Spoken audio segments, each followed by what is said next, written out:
I never told my family that my tech investment firm generates over $286,000 a month. So when I showed up at my parents' $3 million mansion in Maryland, wearing faded jeans and casually joked that I had just lost my job, I thought they might offer me a warm meal. Instead, my own mother physically blocked the front door. She shoved a crumpled $50 bill into my chest and told me to go find a cheap motel because she would not let me become a financial burden to my older sister. I stood on the porch watching the heavy mahogany door slam shut in my face, and I just smiled.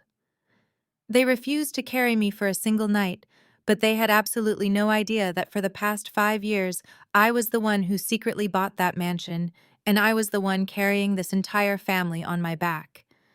Before I continue this story, let me know where you are watching from in the comments below. Hit like and subscribe if you have ever had to stand up to toxic family members who underestimated your worth. The late afternoon sun was reflecting off the pristine windows of the sprawling estate in Prince George County, Maryland. It was an exclusive neighborhood known for housing the most affluent Black families in the state. I paid my driver and stepped out onto the perfectly paved driveway.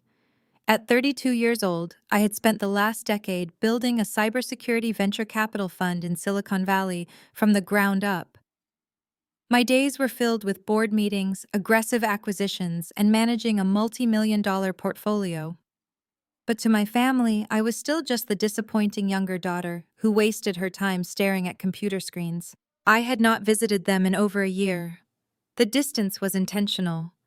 Growing up in a house where my older sister Vanessa was treated like absolute royalty had taught me to keep my walls high. But today, I decided to test the waters. I deliberately left my designer clothes and expensive jewelry back in California. I wore a plain gray hoodie, faded denim jeans, and scuffed sneakers. I wanted to see if the people who brought me into this world could love me just for being their daughter, or if their affection was still strictly tied to perceived status. I walked up the sweeping stone steps and rang the ornate doorbell. A few moments later, the heavy mahogany door swung open. My mother, Brenda, stood in the doorway. She was 58 years old, but spent a small fortune maintaining the appearance of a woman 10 years younger. She was already dressed in a tailored silk evening gown, her hair professionally styled, and a heavy diamond necklace resting against her collarbone. They were clearly preparing for a major event. Her polite hostess smile vanished the exact second her eyes registered my outfit. "Kiara," she said, her voice dropping an octave as she looked me up and down with obvious distaste. "What are you doing here looking like a homeless person? We are hosting a very important investment gala tonight." I forced a tired smile, rubbing the back of my neck to play the part. "Hi, Mom," I said, keeping my tone soft. "I know I should have called first, but things have been really rough. My company had a massive round of layoffs yesterday. I lost my job. I had to give up my apartment. I just needed a place to stay for a few days to figure things out." I expected a gasp of sympathy. I expected a motherly instinct to kick in. I expected her to open the door and invite me inside out of the evening chill. Instead, she physically stepped forward, wedging her body into the doorframe to block my entry. Her jaw clenched tight and her eyes turned as cold as ice. "Are you kidding me?" my mother hissed, glancing nervously over her shoulder as if my failure might somehow infect the pristine interior of her home. "You drove all the way from California just to dump your problems on our doorstep. I told your father that your ridiculous computer degrees would lead to nothing. I told him you should have learned how to build a personal brand like your sister." "Mom, I just need a bed for the night," I pleaded gently, testing how far her cruelty would go. "I have nothing left." My mother scoffed, a harsh, ugly sound that cut through the quiet neighborhood. "You have nothing left because you have no ambition, Kiara. You always lacked the drive that Vanessa has. Do you have any idea how hard your sister works to maintain this lifestyle for us? She bought this $3 million house for your father and me. She pays the bills. She is hosting a massive fundraising event tonight to secure millions for a new real estate development. This house cannot carry another burden right now." She reached into her expensive leather clutch and dug around aggressively. She pulled out a crumpled $50 bill and shoved it forcefully into the center of my chest. "Take this and call a cab," she ordered, her voice completely devoid of any maternal warmth. Go find a cheap motel in the city. Do not come back here and embarrass us in front of the guests tonight. This family survives on Vanessa's money, and I will not let you become a financial anchor dragging your sister down. I looked down at the wrinkled green paper resting against my gray hoodie. A $50 bill. That was the exact value my mother placed on my well-being. That was the price she was willing to pay to get rid of her youngest daughter. I slowly looked back up at her perfectly contoured face. Are you actually kicking me out, Mom? I asked, my voice perfectly calm. I am protecting my family, my mother replied, lifting her chin defensively. Goodbye, Kiara. Call us when you actually have your life together. She did not wait for a response. She stepped back and slammed the heavy door shut. The loud click of the deadbolt locking echoed across the porch. I stood there alone on the stone steps, listening to the silence of the affluent neighborhood. I slowly folded the $50 bill and slipped it into the pocket of my jeans. I did not shed a single tear. I did not feel a single ounce of heartbreak. Instead, a deep, cold sense of absolute clarity washed over me. I had finally received the answer I was looking for. My mother had just kicked me out of the mansion she believed Vanessa had purchased. She bragged about Vanessa's money and Vanessa's hard work. She believed she was fiercely protecting the Golden Child's empire. But she was entirely wrong, because Vanessa was a fraud. She had never bought this house. She had never paid a single bill for this family. Every single brick of this massive estate, every drop of electricity they used, and every bite of food they ate was paid for by a blind trust. A trust that I had created. I turned around and looked down the long paved driveway just as a sleek white Porsche turned off the main road and started heading toward the house. The Golden Child was arriving, and I was more than ready to watch her perfect little world burn to the ground. The sleek white Porsche Cayenne swerved into the circular driveway, stopping with an obnoxious screech of its tires. I recognized the rental agency sticker faintly visible on the lower corner of the windshield. Vanessa and Liam could not even afford to buy their own luxury vehicle, but they certainly knew how to put on a theatrical show for the neighbors. I watched as the engine idled for a moment before the driver's side door swung open. Liam stepped out first. He was a tall white man with slicked back hair wearing a cheap navy blue suit that he undoubtedly thought made him look like a powerful Wall Street executive. In reality, he was a failed commercial real estate broker who spent significantly more time updating his social media profiles than actually closing any properties. He walked around the front of the vehicle, adjusting his tie with an arrogant swagger that was entirely unearned. Then the passenger door opened and my older sister emerged. Vanessa was 34 years old and styled herself as an elite lifestyle coach and wellness influencer. She stepped out of the luxury SUV wearing a vibrant emerald green cocktail dress and impossibly high stiletto heels. Her hair was flawlessly styled into voluminous waves, and she carried a designer handbag that I immediately recognized as a very clever counterfeit from a recent trip she took to a discount market. But to the untrained eyes of her internet followers, she looked exactly like a self-made millionaire. Vanessa paused by the car, adjusting her oversized sunglasses before her gaze finally landed on me standing near the porch. The smug, confident smile she always wore faltered for a fraction of a second, replaced instantly by a look of sheer, unadulterated disgust. She slowly lowered her sunglasses, peering over the rims to look me up and down. She took in my faded jeans, my plain gray hoodie, and my scuffed sneakers with a visible sneer. Well, well, well, Vanessa said, her voice dripping with thick condescension as she strutted up the paved walkway. Look exactly what the cat dragged in. I thought I smelled the distinct scent of failure lingering on the front porch. What in the world are you doing here, Kiara? Did you finally realize that typing on a computer all day in a dark room does not make you a real businesswoman? I kept my hands buried deep in the pockets of my hoodie, my fingers brushing against the crisp edges of the $50 bill my mother had just shoved at me. I was fired, Vanessa, I said, repeating the lie with a perfectly calm and defeated tone. My tech company had a massive round of unexpected layoffs yesterday. I lost my apartment. I just came to ask Mom and Dad if I could crash in my old bedroom for a few days until I figure things out. Vanessa let out a sharp, cruel laugh, throwing her head back theatrically, as if I had just told the funniest joke in the world. "Your old bedroom," she mocked, stepping closer to me, so the heavy scent of her expensive floral perfume washed over me. "Kiara, this is not the cramped little suburban house we grew up in. This is my house. I bought this $3 million estate to give our parents the luxurious life they truly deserve. I am the one who pays the massive property taxes. I am the one who maintains the manicured landscaping. You do not get to just show up here looking like a homeless beggar and expect me to welcome you into my sanctuary with open arms." Liam walked up the stone steps, coming to stand right next to his wife. He wrapped a highly protective arm around her waist, puffing out his chest to assert his dominance.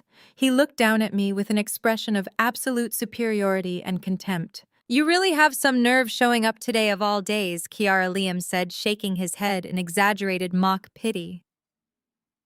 "Vanessa and I are hosting a private investment gala tonight. We have some of the wealthiest property developers and angel investors in the entire state of Maryland arriving in less than 3 hours. We are securing critical seed funding for my new commercial real estate venture. The absolute last thing we need is you hovering around the catered appetizers, reminding everyone that there is a failure clinging to the family skirts." I looked at Liam, suppressing the intense urge to laugh right in his smug face. He was actually lecturing me about seed funding and angel investors. He had absolutely no idea that I ran a cybersecurity venture capital firm that managed over $400 million in assets. He had no idea that the wealthy investors he was so desperately trying to impress tonight would probably beg for a 5-minute pitch meeting with me back in Silicon Valley. But here he was, a broke man in a cheap suit standing on my driveway, telling me that I was a failure clinging to his coattails. "It is a strictly black tie event," Kiara Vanessa added, inspecting her perfectly manicured fingernails as if looking at me was too exhausting. "We have catered beluga caviar and imported vintage champagne. I have spent weeks carefully curating the guest list to make sure Liam gets the exact high-level exposure he needs to launch his new fund. If our guests see you walking around looking like a washed-up tech support worker, it will completely ruin the sophisticated aesthetic of the evening. You are simply bad for our brand." Our brand? That was the obnoxious phrase Vanessa used to justify everything she did. She treated our entire family like a continuous marketing campaign where she was the premium star product and I was the defective merchandise they had to hide in the back warehouse. She had built her massive online following by posting daily photos of the marble kitchen, the grand staircase, and the heated swimming pool of this mansion, claiming it was all the fruit of her relentless daily grinding and spiritual manifesting. Her thousands of followers worshipped her online persona. Our parents worshipped her supposed financial success. "I really have nowhere else to go." "Vanessa," I said, letting my shoulders slump a little further to play the pathetic victim role they both expected and desired. "Just one single night. I promise I will stay completely out of the way. I will not even come upstairs during your fancy party." Liam scoffed, crossing his arms tightly over his chest. "Absolutely not." He snapped, his voice harsh and dismissive. "You are a massive liability, Kiara. You always have been. You never understood how to network or how to properly present yourself in high society. If you stay, you will just bring down the positive energy of the house. We need an atmosphere of absolute undeniable success tonight. Wealth attracts wealth. And frankly speaking, you look like pure poverty." I stared directly into the eyes of Liam, memorizing his exact cruel words. He was standing on the custom-imported stone driveway that I had personally paid $70,000 to have installed just last summer. He was leaning against a rented luxury car that he most likely put on a high-interest credit card he could barely afford. He was the very definition of fake, fragile wealth, talking down to the actual silent owner of the ground he was currently standing on. Vanessa sighed dramatically, placing a delicate hand on the chest of Liam, as if she had to calm his righteous anger down. "Honey, do not waste your valuable breath on her," Vanessa said softly, before turning her cold, calculating eyes back to me. "You heard my husband, Kiara. We do not have any room for you, not in this beautiful house, and certainly not in our lives right now." Go call an Uber to take you back to the city. If you do not have the money on your phone, I am sure you can manage to walk to a public bus stop." She turned around, her vibrant emerald dress flowing elegantly behind her, and linked her arm tightly through the arm of Liam. They began walking up the remaining stone steps toward the massive front doors, completely ignoring my presence, as if I had simply ceased to exist. They fully expected me to simply turn around, hang my head in shame, and walk away into the fading afternoon sun. They expected me to accept my designated place at the absolute bottom of their imaginary social hierarchy without a single word of protest. But I did not move a single inch. I stood exactly where I was on the porch, waiting for the final piece of the toxic family puzzle to make his grand appearance. Because the heavy mahogany front door was about to open once again, and I knew for a fact that my father would never ever miss an opportunity to play the benevolent, powerful patriarch in front of his favorite golden daughter. The heavy mahogany door clicked and slowly swung open for the second time. My father Harrison stood in the grand entryway. At 60 years old, he still possessed the imposing physical presence of a former college athlete, but his posture was heavily curated to project the image of an elder statesman. He wore a custom-tailored linen suit and a vintage Rolex that I knew for a fact was purchased using the exact same anonymous trust fund that paid the mortgage on this house. He looked down at me from the elevated threshold, his expression a carefully practiced mixture of paternal disappointment and performative grace. I heard the commotion from my study, my father said, his deep baritone voice echoing slightly in the vast foyer. He always spoke as if he were addressing a crowded auditorium, even when it was just his own family. "Your mother was right to turn you away, Kiara. You cannot simply vanish for over a year, ignore our phone calls, and then show up on our doorstep demanding shelter the moment your little computer career falls apart. We warned you about the volatility of the tech industry. We told you to pursue a stable, respectable profession like law or medicine. But you were always too stubborn to listen to my guidance." I kept my head bowed slightly, playing the part of the broken, defeated daughter to absolute perfection. "I know, Dad," I said, letting a fake tremor enter my voice. "I made a mistake. I just need a place to sleep tonight. I will be out of your hair first thing in the morning." My father sighed deeply, pinching the bridge of his nose as if my very existence was a heavy burden he was forced to bear. He glanced back over his shoulder into the foyer. Vanessa and Liam were standing near the sweeping marble staircase watching the exchange with thinly veiled amusement. My father looked back at me, his chest puffing out slightly as he prepared to deliver his grand magnanimous ruling. "I am a man of faith and a man of family," my father announced, adopting a tone of noble sacrifice. "I will not turn my own flesh and blood away into the night, no matter how profoundly you have disappointed me. You may stay here for exactly one night."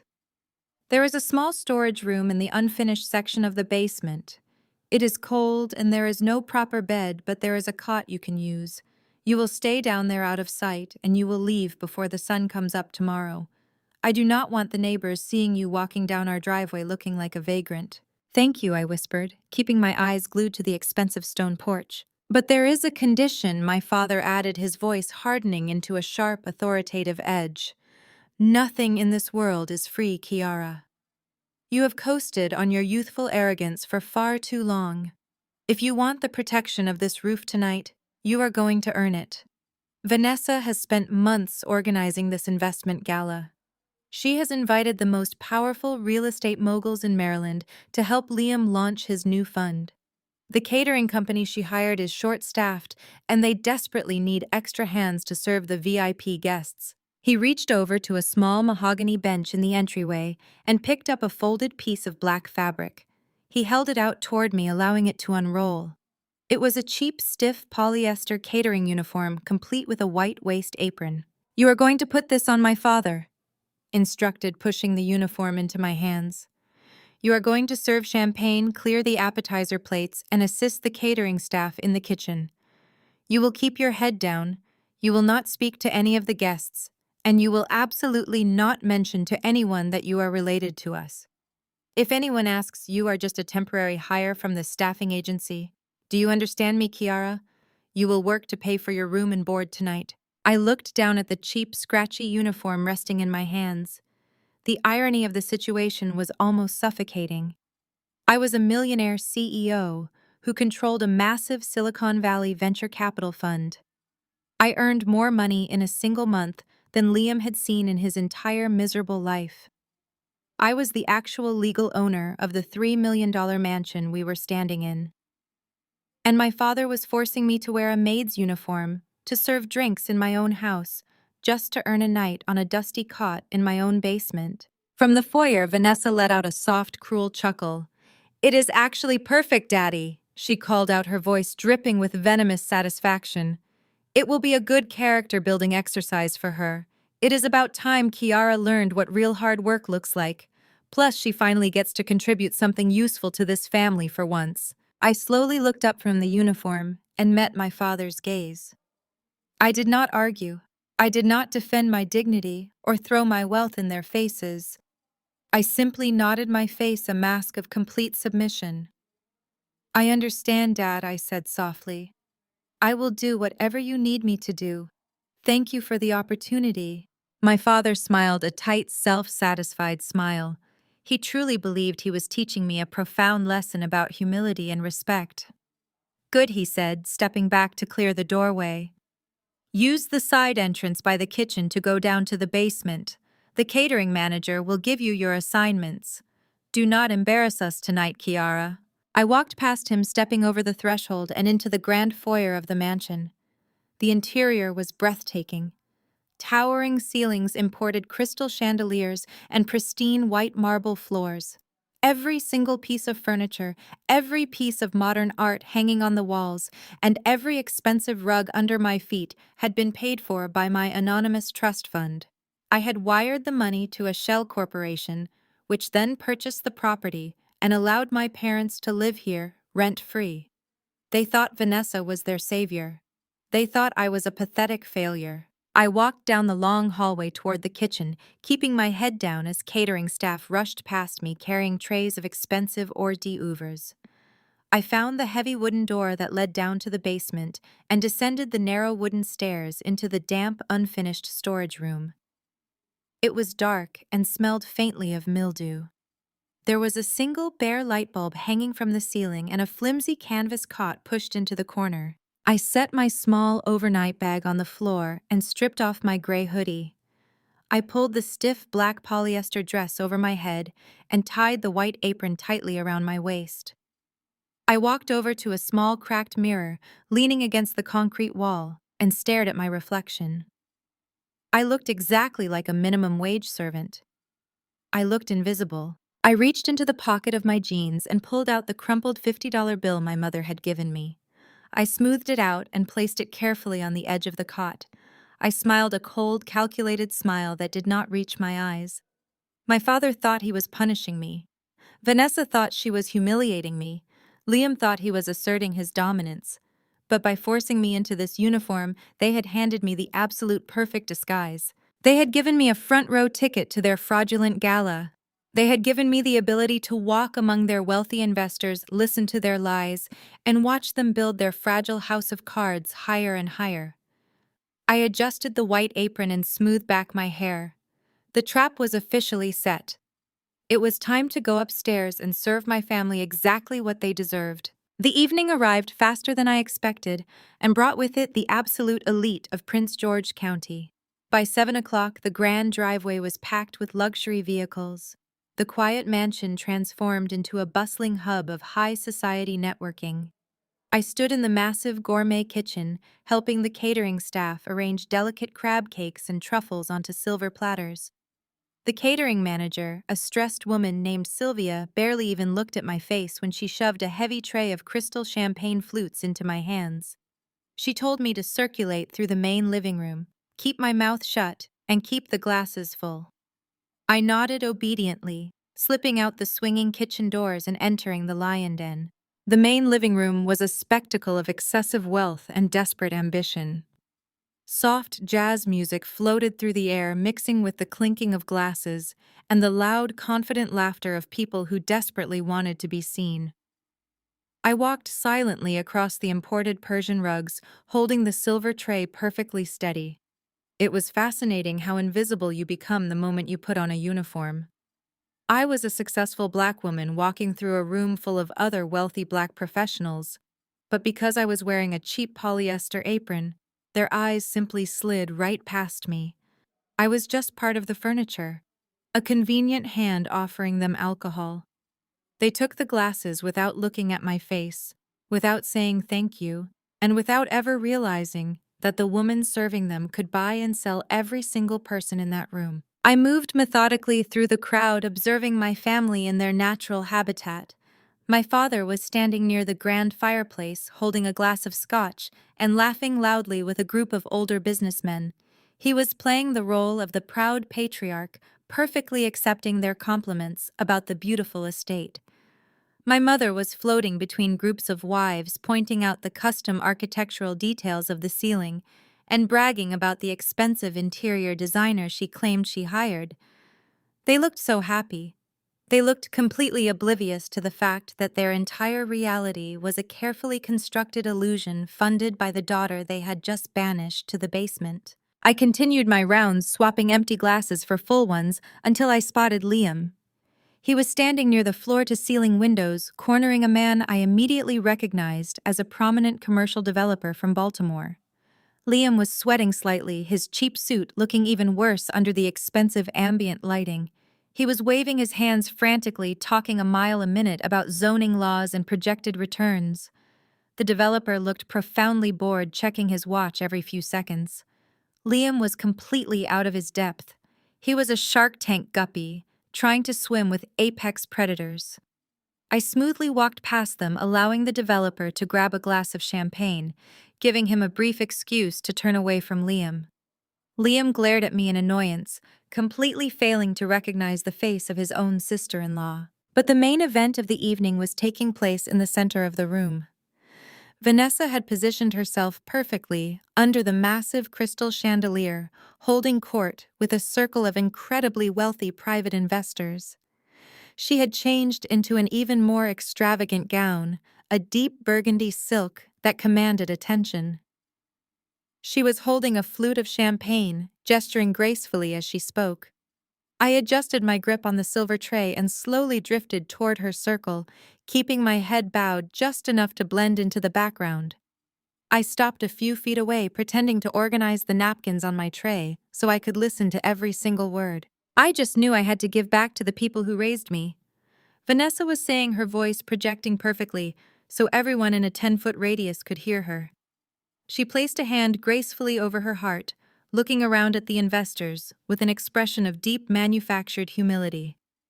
When my lifestyle brand really took off and my coaching business broke the 7-figure mark, my first thought was my parents. They sacrificed so much for me. So I decided to surprise them. I found this beautiful $3 million estate and I bought it for them outright. No mortgage, no stress, just a gift from a grateful daughter. A murmur of profound admiration rippled through the circle of investors. One older woman wearing a massive diamond ring shook her head in awe.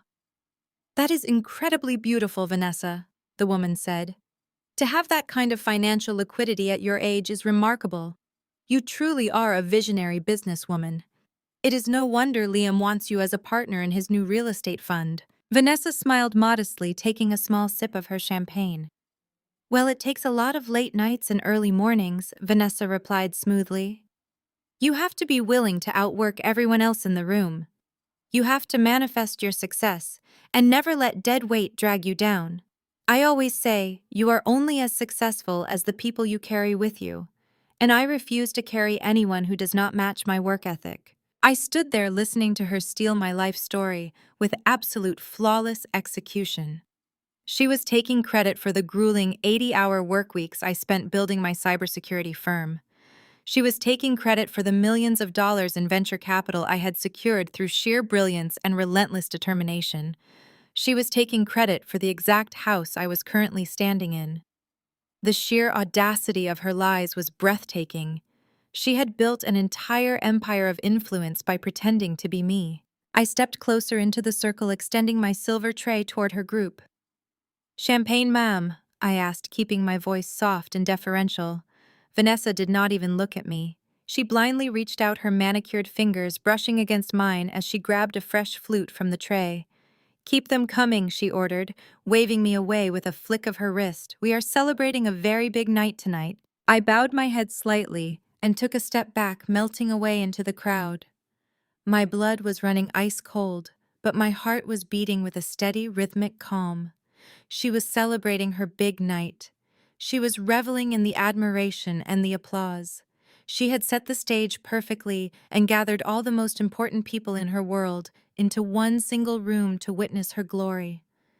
She thought she was building a massive launch pad for her and Liam's new fraudulent fund. She had no idea she had actually just built a public execution block and handed me the axe. I walked back toward the kitchen to refill my tray, ready for the next phase of the evening to begin. I pushed through the heavy swinging doors and stepped back into the massive gourmet kitchen. Sylvia, the stressed catering manager, immediately shoved another heavy silver tray into my hands. This one was loaded with delicate crab cakes topped with caviar. She barked an order for me to get right back out to the main floor because the host was about to make a major announcement, and the guests needed to be completely satisfied. I adjusted the white apron around my waist, made sure my expression was totally blank, and walked back into the lion's den. The soft jazz music that had been playing through the hidden ceiling speakers suddenly faded into silence. My father Harrison stepped up to the grand marble fireplace, holding a crystal glass of imported scotch. He tapped the side of his glass with a silver spoon. The sharp, clinking sound cut right through the low murmur of conversation, instantly drawing the attention of every wealthy investor in the room. My father cleared his throat, puffing out his chest to maximize his presence. He thanked everyone for coming to their humble home tonight. Humble was a laughable word to describe a $3 million custom-built estate, but the crowd chuckled politely at his false modesty. He spoke passionately about the importance of legacy and the absolute necessity of building generational wealth within the Black community. He was setting the stage perfectly, playing the wise elder statesman to warm up the wallets of the audience. Then he transitioned into introducing his son-in-law. He called Liam a visionary, a man who understood the future of commercial real estate better than anyone else on the entire East Coast. Liam walked to the center of the living room, buttoning his cheap navy suit jacket with an arrogant swagger. He flashed a brilliant white smile that looked less like a greeting and more like a predator showing its teeth.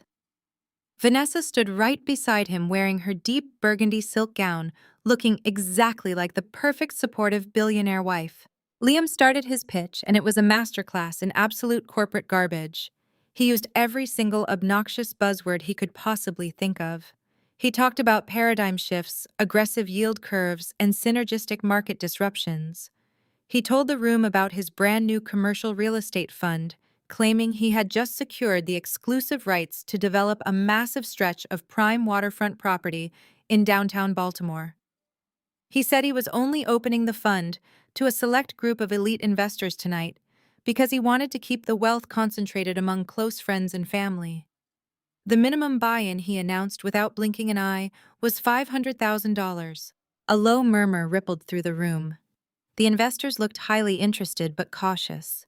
These were smart, successful people who did not just throw $500,000 at anyone with a slick PowerPoint presentation. Liam knew he had to close the deal with a show of absolute, undeniable financial strength. He needed a prop to prove that he was not just talking big, but living big. So he used his ultimate weapon. He opened his arms wide, gesturing to the towering ceilings, the pristine marble floors, and the massive crystal chandeliers hanging above their heads. He told the crowd to just look around them. He said that when he and Vanessa first started out in the business, people doubted their aggressive strategies. But through smart investments and ruthless market execution, they built an empire. He explicitly stated, looking right into the eyes of the wealthiest men in the room, that he and Vanessa purchased this $3 million estate in straight cash as a simple retirement gift for his in-laws. He let that lie hang in the air for a moment, letting the sheer magnitude of the claim sink in. Then he delivered his closing hook. He said if he could generate enough liquid capital to buy a luxury mansion outright. Just imagine the kind of aggressive returns he could generate with their investment capital. I stood near the back wall holding my heavy tray of crab cakes.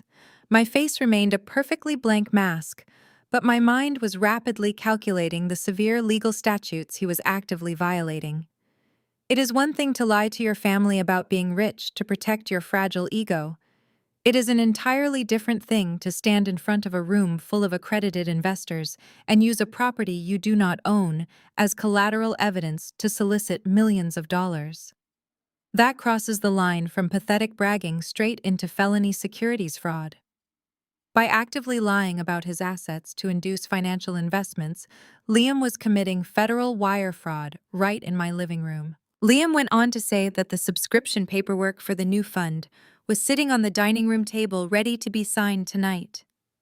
He claimed he already had $3 million in committed capital and was just looking to close the final round before midnight. It was a classic high-pressure sales tactic designed to create a false sense of urgency and back it up with a fake display of immense wealth. Vanessa stepped forward, resting her manicured hand gently on Liam's shoulder to seal the deal. She told the crowd that partnering with her husband was the absolute smartest financial decision she ever made in her entire life. She claimed she trusted him with her entire life savings, and it paid off 100 times over. She looked directly at the older wealthy women in the room, telling them that this was their golden opportunity to secure their families' financial futures forever. I watched as several of the older businessmen nodded, pulling out their expensive fountain pens and making their way toward the dining room table. They were actually buying it. The illusion was so complete, the venue so intimidatingly expensive, and my parents' endorsement so authentic that their natural business instincts were being completely overridden by the desperate desire to be part of the next big thing. I knew I could not let anyone actually sign those contracts or wire a single cent to Liam's fraudulent accounts. If they transferred money, the situation would escalate into a massive federal crime scene that could potentially drag my anonymous blind trust into a lengthy legal subpoena process. I needed to act and shut the entire production down immediately. But before I could even take a step forward to interrupt the pitch, the universe decided to accelerate my timeline for me. A wealthy older woman standing in the front row turned around to grab a napkin from a passing server. She missed the server, and her eyes scanned the back of the room, landing directly on me. She narrowed her eyes, squinting slightly as if trying to place my face. I recognized her instantly. It was Mrs. Calloway, an old family friend who had known my parents for decades. And in that exact moment, she recognized the disgraced youngest daughter hiding behind a cheap polyester apron. "Kiara Harrison, is that you?" Mrs. Calloway asked, her voice cutting sharply through the ambient noise of the crowded room. The older woman stepped away from the main group of investors and walked directly toward me, her eyes wide with absolute shock. She was wearing a heavy pearl necklace that clicked softly as she moved. "I have not seen you since you left for college," she said, looking at my cheap polyester uniform with complete bewilderment. "Why in the world are you dressed like a server at your own parents' house?" Before I could even open my mouth to respond, my mother materialized out of nowhere. Brenda had been hovering near the dessert table, but she practically sprinted across the marble floor the moment she heard Mrs. Calloway speak my name loudly.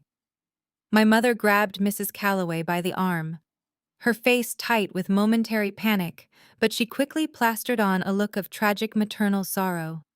She was an absolute master of emotional manipulation, and she knew exactly how to spin this potential disaster into a public relations victory for her favorite daughter. "Oh, Helen," my mother sighed, shaking her head dramatically.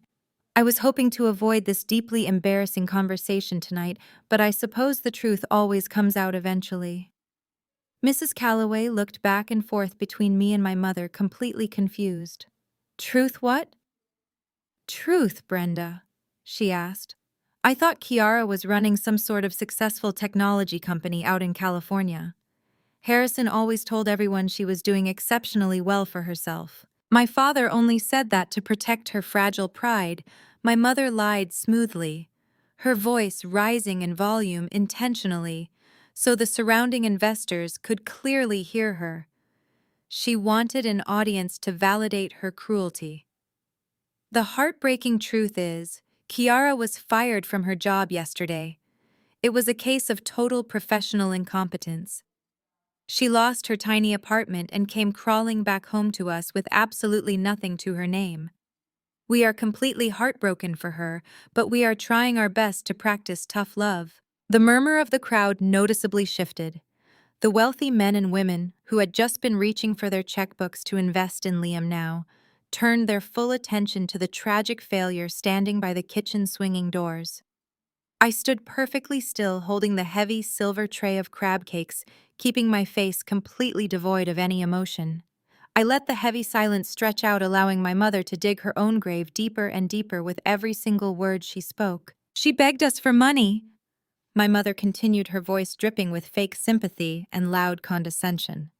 "But Vanessa and Liam work far too hard for their wealth. We could not just give her a handout and reward her laziness. So Vanessa, out of the absolute goodness of her pure heart, hired her to work with the catering staff tonight. She is literally working to earn her dinner. We are hoping the manual labor will finally teach her the value of a hard-earned dollar." The sheer audacity of the lie was breathtaking. My mother was standing in a house that I fully paid for, drinking expensive champagne that I bought, and loudly proclaiming to the elite of Maryland that I was a destitute failure, eating their leftover scraps. Several of the powerful investors shook their heads, looking at me with a mixture of profound pity and deep disgust. They whispered among themselves, entirely fooled by the theatrical performance of my mother. Vanessa saw the commotion from across the room and smoothly detached herself from the group of investors near the dining table. She glided across the pristine marble floor, her deep burgundy silk dress sweeping elegantly against the expensive Persian rugs. She positioned herself right next to my mother, placing a comforting, delicate hand on her shoulder. She looked at me with an expression of performative saintliness that made my stomach physically turn. "It is okay, Mom," Vanessa said, her voice projecting perfectly across the quiet room.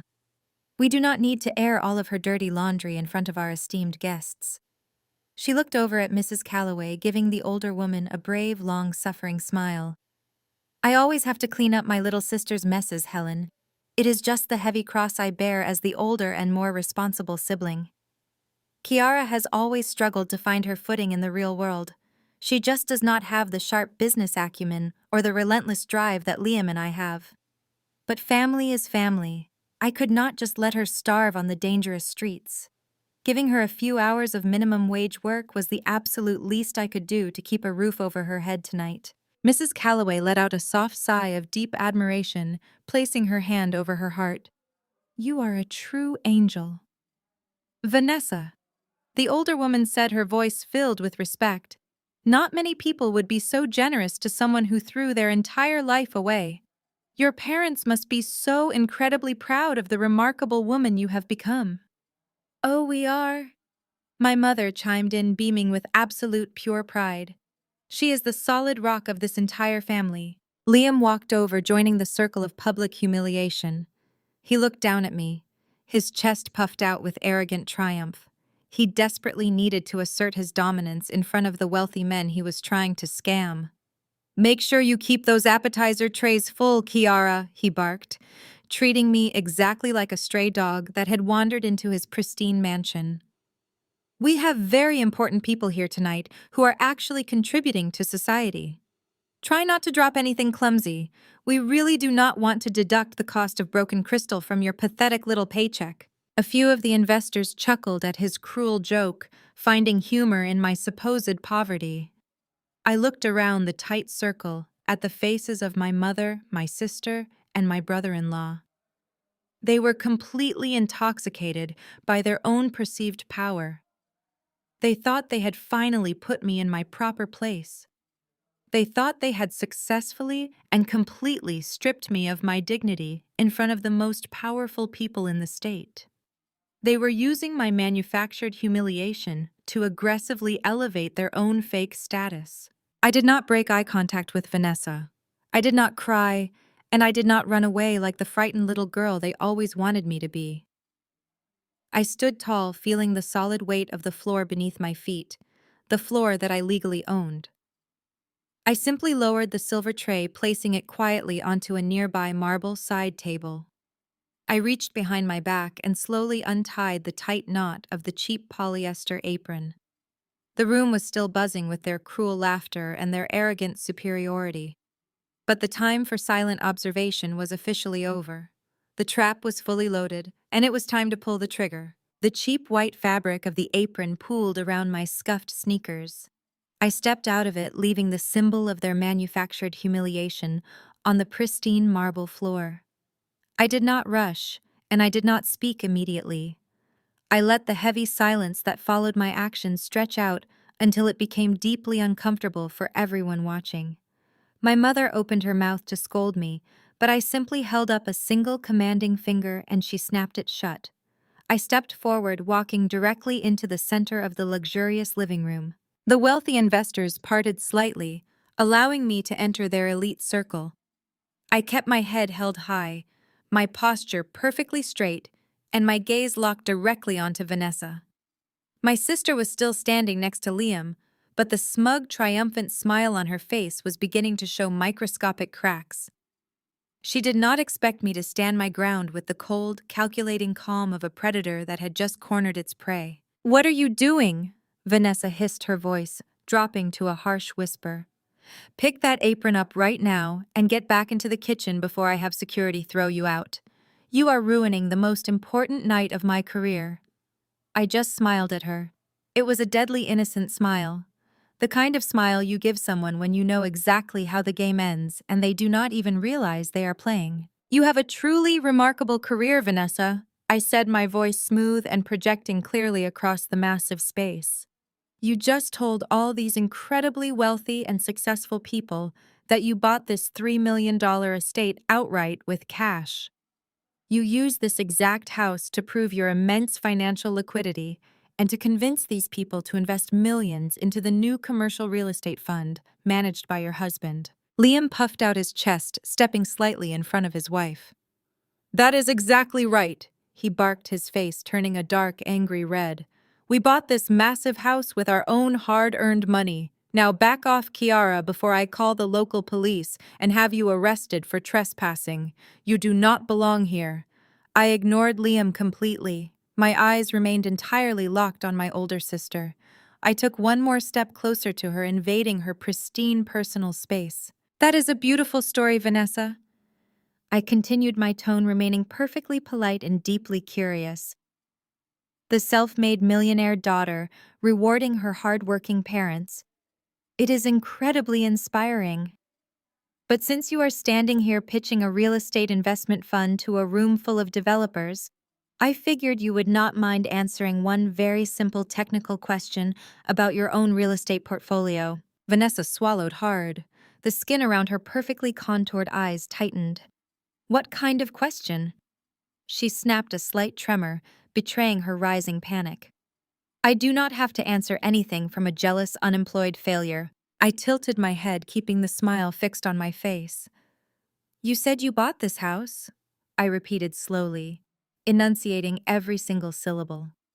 Buying a $3 million property in cash requires significant legal paperwork. Wealthy people rarely buy estates under their personal names due to tax liabilities. They use corporate entities.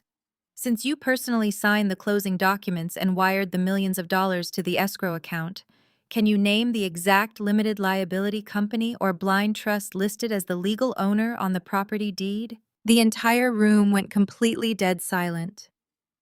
The soft jazz music seemed to fade away into absolute nothingness. The wealthy investors who built their careers on property law instantly recognized the validity of my question. It was fundamental information that any genuine property owner would know without a second's hesitation. They all turned their eyes toward Vanessa, waiting for her to deliver the simple corporate name. Vanessa froze. Her jaw dropped slightly, and her eyes darted frantically around the room. She looked at our mother, who was staring back at her with total blind faith. She looked at Liam, who was waiting for her to proudly announce the name of their supposed holding company. But Vanessa had absolutely nothing to say. She had never seen the deed to the house. It is?" she stammered. her voice cracking under the intense weight of dozens of expectant stares. She cleared her throat, trying desperately to gather her thoughts, but her mind was entirely blank. "It is just a private holding company," she deflected, waving her hand dismissively. "My lawyers handled all the boring paperwork. I do not bother memorizing the random letters and numbers they use for tax purposes. I focus on the big picture, Kiara." The investors exchanged highly skeptical glances. "A private holding company is not a random string of letters and numbers," I pointed out calmly, my voice ringing with undeniable professional authority.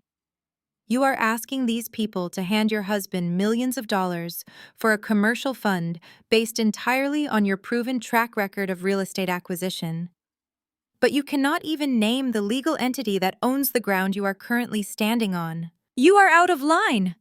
Vanessa shrieked, her voice pitching into a hysterical frequency. She took a step back, her hands shaking as her glamorous facade began to crumble. "How dare you interrogate me like a criminal? You are just deeply jealous of my success. Mom, tell her to stop. Liam, make her leave right now." She was entirely defensive, her body language screaming guilt to every seasoned businessman in the room. She thought attacking my character would distract them from the massive gaping hole in her story, but I was not going to let her hide behind manufactured victimhood. I reached into the pocket of my jeans, my fingers wrapped around the smooth, cold metal of my smartphone. It was time to show the room exactly who the real visionary was. I pulled my smartphone from the pocket of my faded jeans and kept my eyes locked on my sister. The massive living room was equipped with a state-of-the-art smart home entertainment system. Right above the grand marble fireplace where my father had just delivered his arrogant speech was an 85-inch flat-screen television playing a loop of meaningless abstract art to provide ambient lighting for the gala. I swiped down on my screen and hit the screen mirroring icon. A soft chime echoed through the hidden ceiling speakers, abruptly cutting off the smooth jazz music. The giant television screen above the fireplace blinked black for a fraction of a second before suddenly illuminating the entire room with the bright white display of my personal internet browser. The sudden shift in lighting and the sharp sound drew every single pair of eyes in the room directly to the screen. The wealthy investors, the real estate developers, and even the catering staff stopped whatever they were doing and turned to watch. Liam took a step backward, looking up at the television with a deep expression of utter confusion.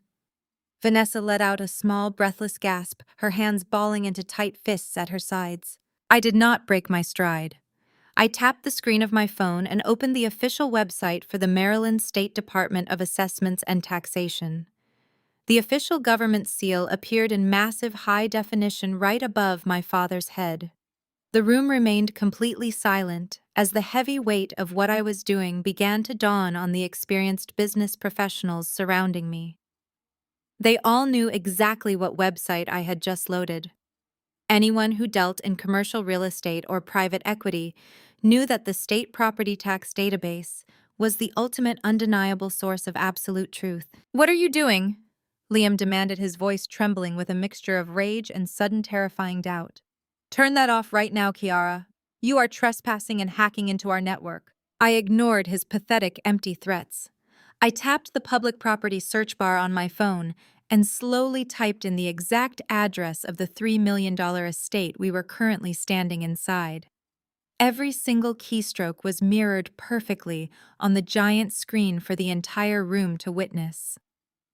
The wealthy developers leaned forward slightly, their eyes narrowed in intense professional curiosity. My mother Brenda pushed her way to the front of the crowd, her face pale and her breathing shallow. "Stop it!" Vanessa shrieked, lunging forward to grab my arm.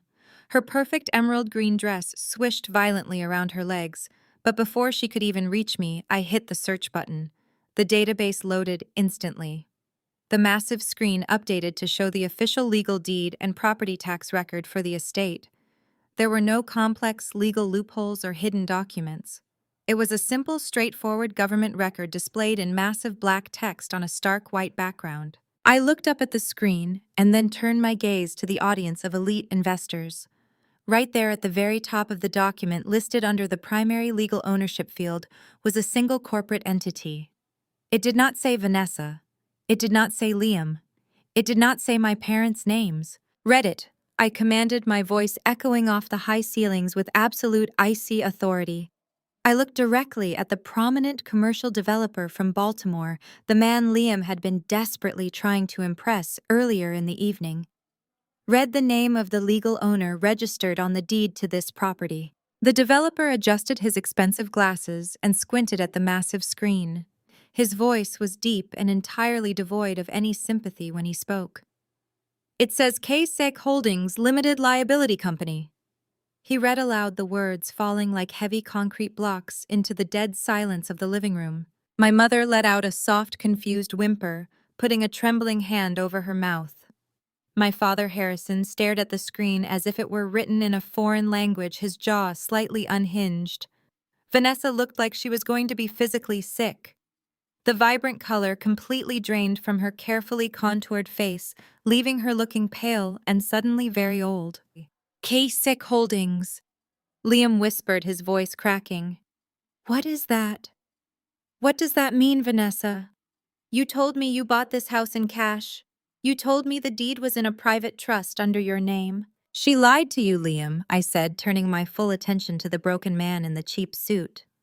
She lied to you just like she lied to our parents, and just like she was trying to lie to every single investor in this room tonight. Vanessa has never owned a single piece of real estate in her entire life. She does not have millions of dollars in liquid capital. She is a fake lifestyle coach who takes pictures in a house she does not own to sell an illusion she cannot afford. I took a slow, deliberate step toward Vanessa, who was now physically shrinking away from me. KSEC Holdings is a private blind trust. I stated, my voice rising slightly so there would be absolutely no misunderstanding among the powerful people in the room. The K stands for Kiara, and the SEC stands for cybersecurity. I established that trust fund exactly 5 years ago using the profits from my venture capital firm in Silicon Valley. I used that trust to purchase this $3 million estate outright. I am the actual owner of this house. I am the sole managing director of KSEC Holdings. I am the one who pays the massive property taxes every quarter. I am the one who pays for the landscaping, the utilities, and the structural maintenance. The absolute shock that ripped through the room was palpable. Several of the wealthy women gasped out loud, covering their mouths in pure disbelief. The investors who had been holding their expensive fountain pens ready to sign Liam's fraudulent contracts slowly capped their pens and slipped them back into their tailored suits. The entire illusion of wealth and power that Vanessa and Liam had spent months carefully constructing was completely incinerated in less than 60 seconds. You are looking at the actual legal owner of this house, I declared, spreading my arms slightly to encompass the grand marble foyer, the towering crystal chandeliers, and the expensive Persian rugs. My sister did not buy this house to reward our parents. I bought this house so they could retire in comfort. I chose to do it anonymously because I knew my mother and father would never accept a gift of this magnitude from the daughter they always considered a massive failure. I wanted to protect their pride. I paused, letting the heavy, crushing reality of my words sink deep into the bones of my family. My father stumbled backward slightly, hitting the edge of a velvet armchair. His entire worldview, the absolute certainty that Vanessa was the savior and I was the burden, was fracturing into a million irreparable pieces right before his eyes. But Vanessa found out, I continued, my voice dropping into a lethal quiet tone. She discovered the anonymous trust, and instead of telling the truth, she decided to hijack my generosity. She claimed my money as her own. She used my house as a prop for her social media empire. And tonight, she allowed her desperate husband to use my property as fake collateral to commit federal wire fraud in front of a room full of accredited investors. The room erupted into a chaotic symphony of angry whispers and shocked exclamations. The trap had snapped completely shut. The golden child was dead, and I was the one holding the smoking gun. The heavy, crushing silence that followed my revelation did not last long. My mother, Brenda, was not a woman who surrendered easily, especially not when her entire pristine reality was collapsing around her. She lunged forward, pushing past the wealthy investors who were now looking at my family like they were carrying a contagious disease. Her face was flushed a dark, angry red, and the expensive diamond necklace she wore heaved with her rapid, panicked breathing. "You are a liar!" My mother shrieked, her voice cracking as she pointed a perfectly manicured finger directly at my face. "You are a jealous, spiteful liar, Kiara. I do not care what that stupid computer screen says. You hacked into the system just to embarrass your sister in front of her friends." Liam immediately seized the pathetic lifeline my mother threw into the room. "Yes!" he shouted, looking around at the circle of investors with wild, desperate eyes. "She is a hacker. She told us earlier she lost her tech job. She is just projecting fake documents onto the screen to ruin our gala because she is incredibly bitter." "Vanessa, tell everyone she is lying to us." Vanessa tried to speak, but she was visibly hyperventilating. She nodded frantically, clinging to the arm of Liam as if it were the only solid thing left in the entire world. "Yes," Vanessa gasped, her chest heaving as she struggled to maintain her composure. "It is a fake document. My personal lawyers hold the real deed in a private vault. She is just trying to destroy my brand because she has absolutely nothing of her own to be proud of." My mother stepped even closer to me, her eyes burning with absolute venom and blind maternal devotion. "You think you can just walk in here wearing a cheap maid outfit and convince these powerful people that you are some kind of secret millionaire?"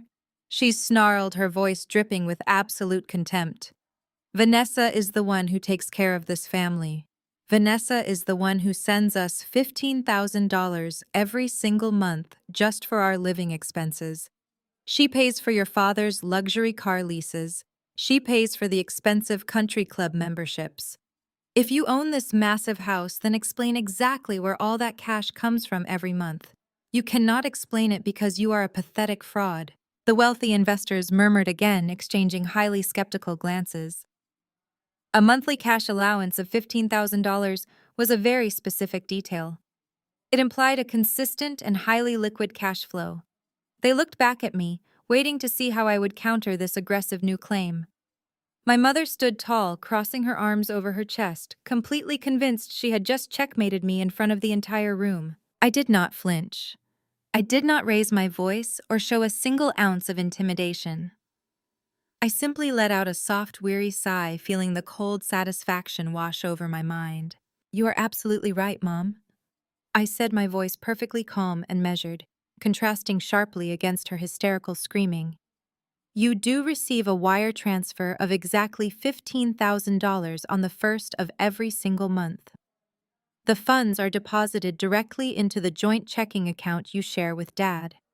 The transfers began exactly 36 months ago, right around the time Dad complained that his retirement pension was simply not enough to maintain your high society lifestyle." My mother looked slightly thrown off by my precise and intimate knowledge of her personal banking habits, but she quickly recovered her arrogant posture. "Exactly," she snapped, looking around the room to gather support. "Vanessa set up a recurring wire transfer from her business accounts to take care of us. She is a devoted and successful daughter, unlike you." I tapped the screen of my smartphone, which was still actively mirroring, to the massive television above the grand fireplace.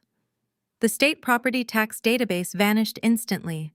It was replaced by a high-definition scan of a certified corporate bank statement. The familiar logo of one of the largest private financial institutions in the world was displayed proudly at the very top of the bright white document. "Let us take a very close look at those devoted wire transfers," I suggested, gesturing gracefully toward the massive screen. The television displayed a highly detailed ledger of outgoing corporate transactions. I highlighted a specific recurring line item, causing it to glow bright yellow on the screen. The row clearly showed a transfer of exactly $15,000 processed flawlessly on the first of the month. Right next to the monetary amount was the destination routing number, and the account clearly labeled with the legal names of my parents. Vanessa let out a choked, agonizing sob, taking another step backward until her back hit the edge of a marble side table. She knew exactly what I was about to show them. She knew the walls were entirely closing in, and there was absolutely nowhere left to run. Read the origin account information I instructed, projecting my voice with lethal authority across the silent living room. Read the name of the generous benefactor who has been funding your entire luxurious life for the past 3 years.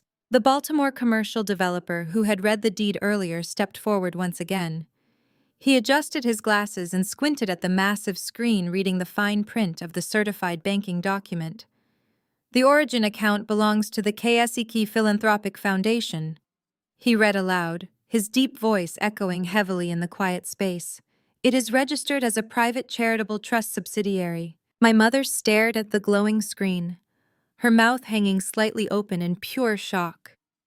Kasek, she whispered, the letters tasting like absolute ash in her mouth. Yes, Mom, Kasek, I replied, stepping right up to her so she was forced to look directly into my cold, unblinking eyes. The anonymous charitable arm of my venture capital firm. 3 years ago, I realized you and Dad were drowning in massive credit card debt, trying desperately to keep up appearances with your wealthy friends. I knew if I offered you the money directly, you would reject it out of pure spite because it came from the daughter you considered a total embarrassing failure. So I set up a blind charitable trust to send you an anonymous living stipend every single month. I wanted you to have peace of mind.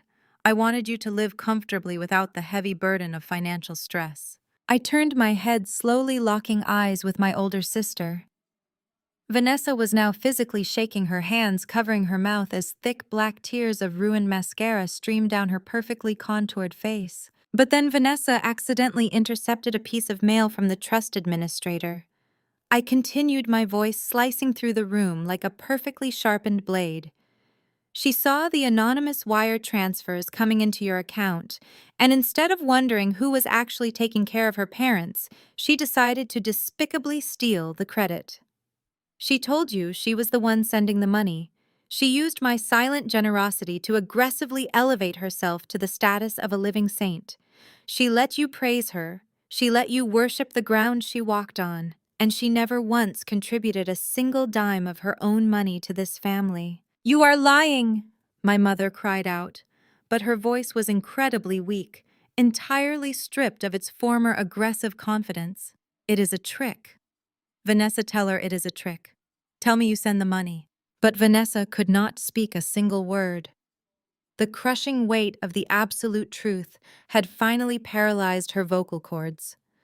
The wealthy investors in the room looked at my sister with expressions of pure absolute disgust.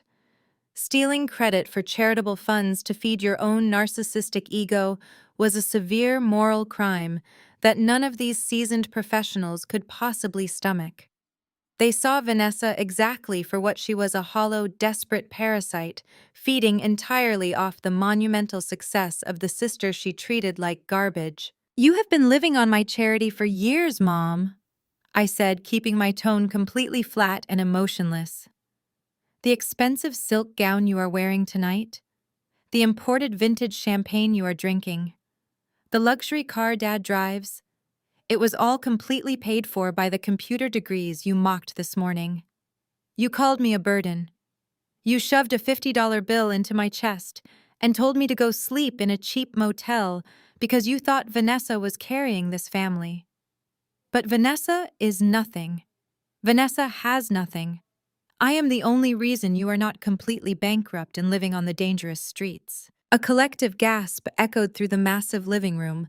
The wealthy investors and seasoned real estate developers who had spent the entire evening treating Vanessa like a visionary genius now looked at her as if she were a completely repulsive insect. The sudden sharp intake of breath from the elite crowd was the exact sound of my sister's pristine reputation shattering into a million irreparable pieces. I stood perfectly still, letting the undeniable weight of the truth settle heavily over the room. My mother Brenda stood frozen in place, her perfectly manicured hands trembling slightly as the horrifying reality began to slowly infiltrate her stubborn mind. For 3 entire years, she had worshipped Vanessa. She had proudly told every single person at her exclusive country club that her eldest daughter was a self-made millionaire who loved her parents so much She bought them in a state and paid their monthly bills. She had used that manufactured reality to justify her absolute cruel treatment of me. And now she was standing in front of the most powerful people in Maryland, realizing that her golden child was nothing more than a highly manipulative thief. Let me explain exactly how she pulled off her little magic trick, I continued, my voice echoing with a cold, analytical precision that left absolutely no room for debate. 3 years ago, my legal team sent a standard compliance letter regarding the anonymous charitable trust to this exact address. It was a highly confidential document meant only for the primary beneficiaries. But Vanessa happened to be visiting that weekend. She checked the mail before you or Dad woke up, and she opened an envelope that was legally addressed to you. The room was so quiet you could hear the soft clinking of ice melting in the abandoned cocktail glasses. When Vanessa read that letter, she saw the massive account balances and the schedule for the recurring monthly wire transfers I explained, keeping my eyes locked onto my rapidly hyperventilating sister. Instead of telling you the truth, she saw the absolute perfect opportunity to elevate her fake brand. She immediately contacted the law firm managing my charitable trust.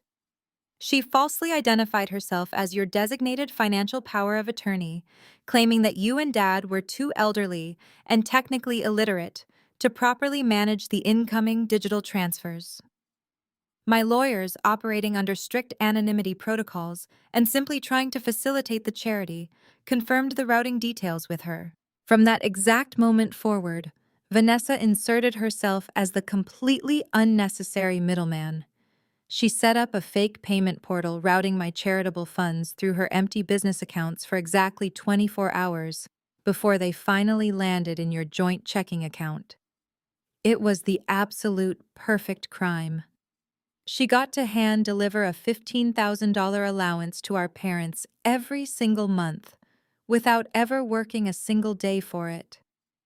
She used my silent financial sacrifice to buy your unconditional worship. Every time you praised her incredible business acumen, every time you bragged to your friends about your successful golden child, you were actually praising a hollow thief who was just passing out my hard-earned money and stealing all the credit. Vanessa pushed herself away from the marble side table, her face completely distorted by pure panic and absolute rage. She lunged into the center of the room, her heavy burgundy silk dress swishing violently across the Persian rug. She pointed a trembling manicured finger directly at my face, screaming at the absolute top of her lungs. "It is slander," Vanessa shrieked, her voice echoing violently against the towering ceilings and completely destroying the sophisticated aesthetic she had spent months cultivating. "She is making the entire thing up to destroy me. Those bank statements on the screen are completely fabricated. She hired a graphic designer to make fake corporate ledgers because she is deeply obsessed with ruining my perfect life." The wealthy investors simply stared at her, their expressions hardening into absolute contempt.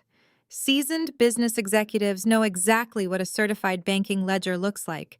They recognize the encrypted routing codes, the official transaction stamps, and the precise legal formatting that cannot simply be drawn up in Photoshop by a jealous sibling. They saw right through her pathetic, hysterical denials. I watched my sister absolutely unravel before my eyes. Her perfectly styled hair was beginning to fall out of place, and her manicured nails dug painfully into the palms of her hands. She was pacing back and forth, looking desperately around the room for a single sympathetic face. But she found absolutely nothing but deep disgust. She turned towards Sylvia, the catering manager, who had barked orders at me all night and demanded that the catering staff physically remove me from the premises. But not a single person moved a muscle. Sylvia stood frozen near the swinging kitchen doors, her eyes wide with total shock, realizing she had been treating the actual billionaire owner of the mansion like a stray dog all evening. "You want to talk about slander?" "Vanessa?" I asked, my voice remaining incredibly soft, but cutting through her hysterical screaming like a freshly sharpened knife. Slander requires the statements to be legally false. But every single word I have spoken tonight is backed by heavily regulated federal financial documents. If you truly believe I am fabricating these certified banking records, then I strongly encourage you to call the police right now. Tell them your jealous little sister is committing massive document fraud. Let them bring in federal auditors to deeply examine your personal business accounts. Let them see exactly how much actual revenue your fake lifestyle coaching business generates. Vanessa stopped pacing abruptly. The threat of a genuine federal audit hit her like a massive bucket of freezing water. She knew with absolute certainty that if any government official actually looked into her financial books, they would find absolutely nothing but empty accounts, fake invoices, and a mountain of suffocating credit card debt. She opened her mouth to scream another vicious insult, but the words completely died in her throat. She just stood there trembling violently, unable to formulate a single coherent defense. My mother was shaking now, looking back and forth between me and Vanessa. The blind maternal devotion in her eyes was finally beginning to completely shatter, replaced by a creeping, terrifying realization of the truth. Vanessa. My mother whispered, her voice barely audible over the soft hum of the air conditioning. Vanessa, please tell me the truth right now. Did you intercept that mail? Did you pretend to send us her money this entire time? Mom, do not listen to her, Vanessa cried out, rushing over to grab our mother's hands in a desperate plea for loyalty. She is a deeply sick and jealous person. She has hated me since we were little girls because you and Dad always loved me more. She is just trying to tear our beautiful family apart with her sick lies. There is no family left to tear apart, Vanessa, I stated, simply walking closer to the terrified group. You already destroyed whatever was left of it when you decided to use my parents as ignorant pawns in your pathetic little vanity project. You stole my silent generosity and actively weaponized it against me. You let our mother stand in front of this entire room and publicly humiliate me for being poor while you were literally wearing a designer dress bought with my venture capital money.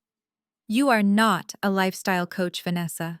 You are a complete and utter parasite, and everyone in this room finally sees exactly who you are. The heavy, crushing reality of my words hung in the air, but the most explosive reaction did not come from my parents or the wealthy investors. It came from the man standing completely frozen near the grand marble fireplace. Liam had been listening to every single word of my financial breakdown, and you could visibly see the exact moment the math finally connected in his desperate brain. The smug, arrogant Wall Street persona he had been wearing all evening melted right off his face, leaving behind nothing but the raw, terrifying panic of a cornered animal. He slowly turned his head to look at Vanessa, his eyes wide and completely unblinking. Vanessa, he said, his voice shaking so badly it barely sounded like him. Vanessa, tell me right now that she is lying. Tell me you have the money you promised me. Tell me the offshore accounts you bragged about are real. Vanessa reached out to touch his arm, her face a twisted mask of pure desperation. Liam, baby, please, she whispered frantically, trying to keep her voice down so the investors would not hear her collapsing marriage. Do not do this right now. We can fix this. We just need to get through tonight and get the signatures. We can still launch the fund. Get what signatures? Liam exploded, slapping her manicured hand away from his cheap suit jacket as if her touch physically burned him. His voice echoed loudly across the pristine living room, completely shattering whatever was left of their sophisticated gala. How are we supposed to launch a multi-million-dollar commercial real estate fund when the primary capital backer is completely broke?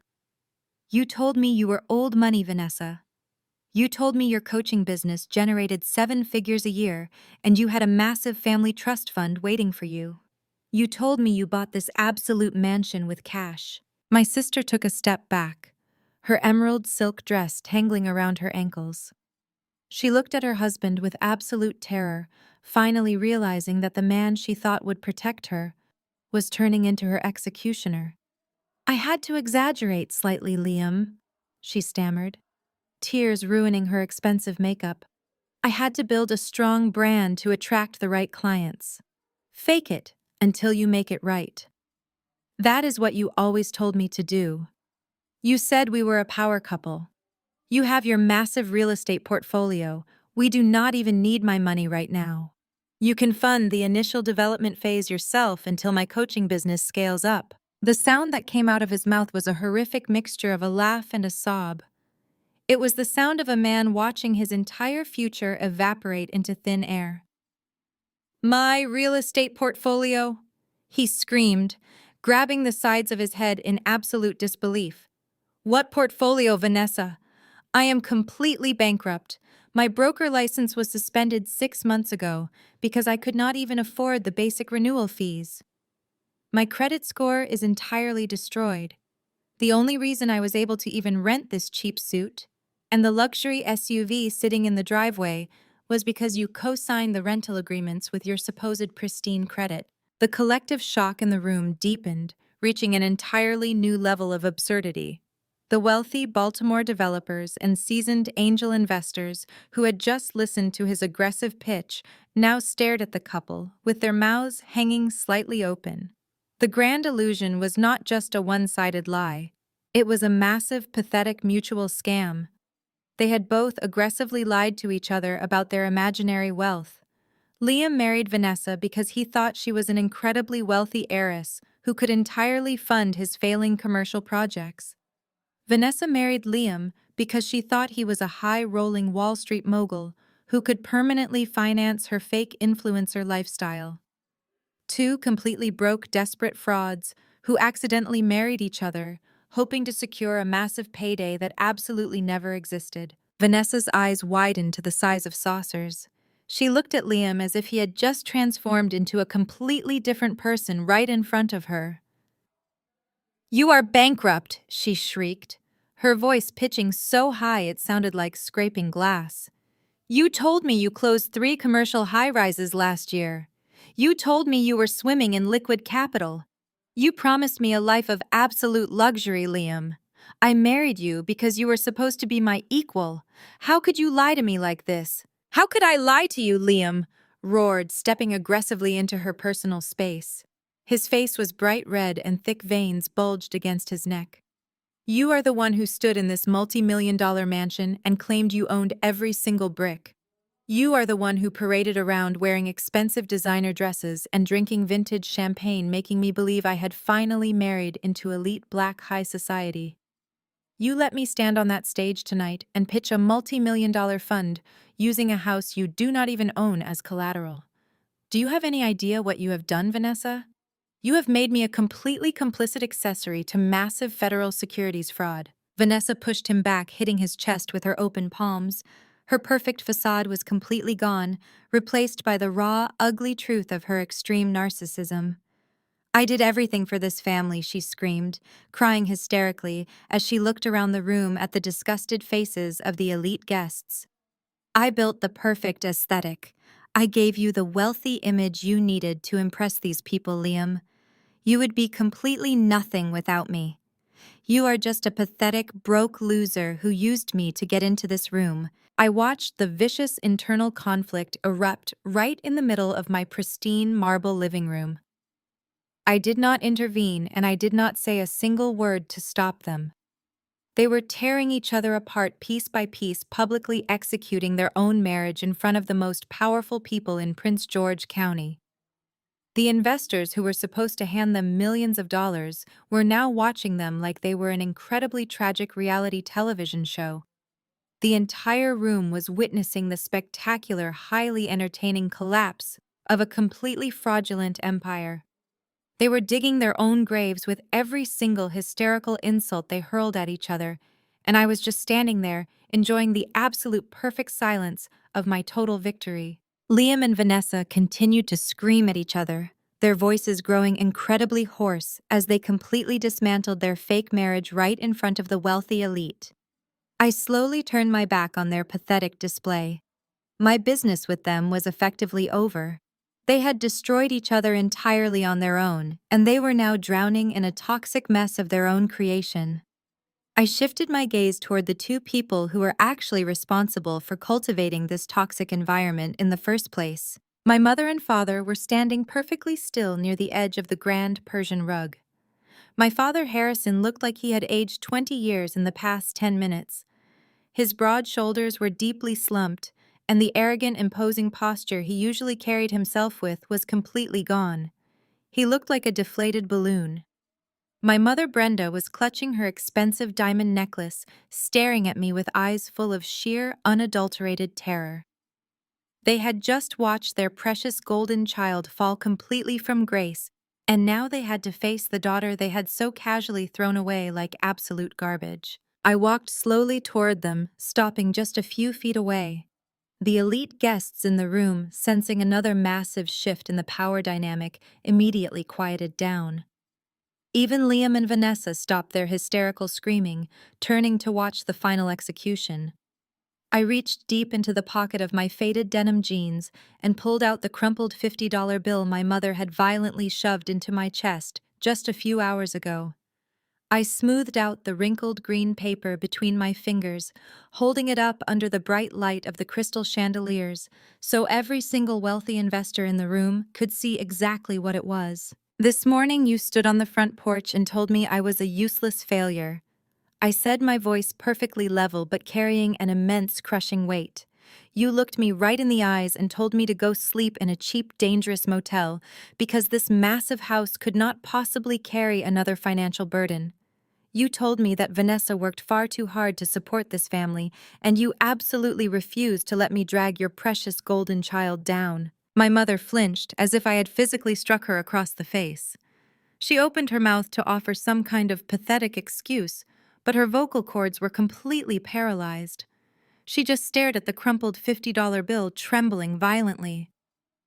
I let the green paper slip from my fingers. It fluttered slowly through the air and landed silently on the pristine marble floor right next to the discarded cheap white catering apron. You called me a burden, Mom?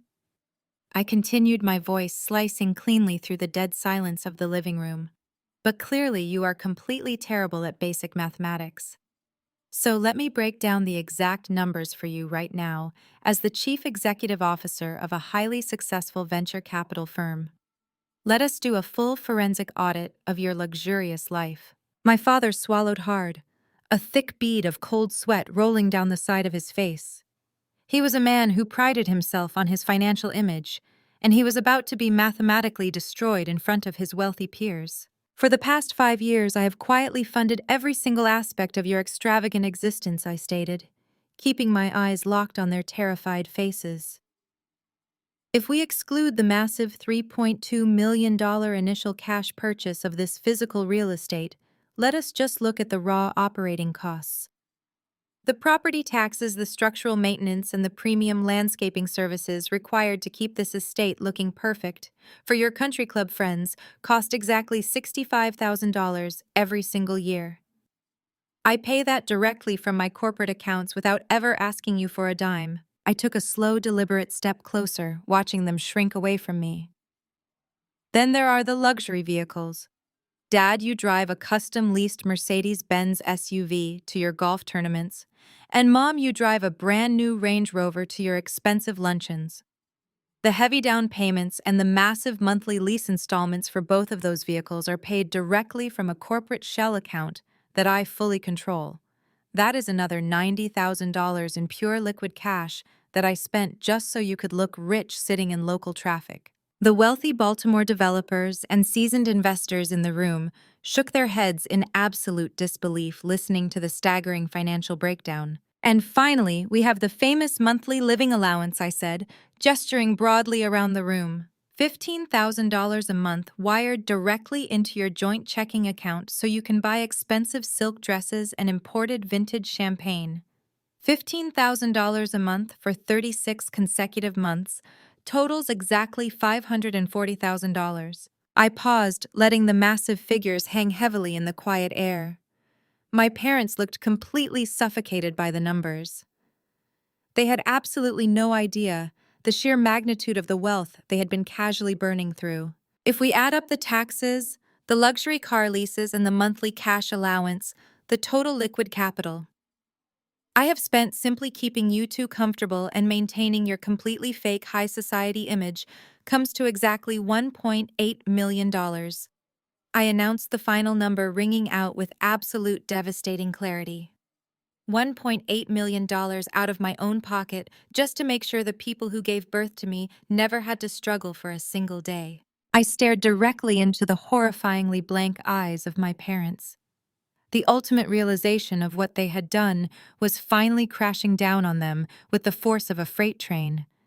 They had worshipped a daughter who stole from them, and they had aggressively banished the daughter who silently gave them the entire world. "You said you could not carry me," I asked, my voice dropping into a lethal, icy whisper that carried perfectly across the dead silent room. "I have carried you with $1.8 million while you worshipped a thief." My parents fell into a horrified, paralyzed silence. Neither of them could move a single muscle. My father stared blindly at the marble floor, his entire legacy and ego completely eradicated.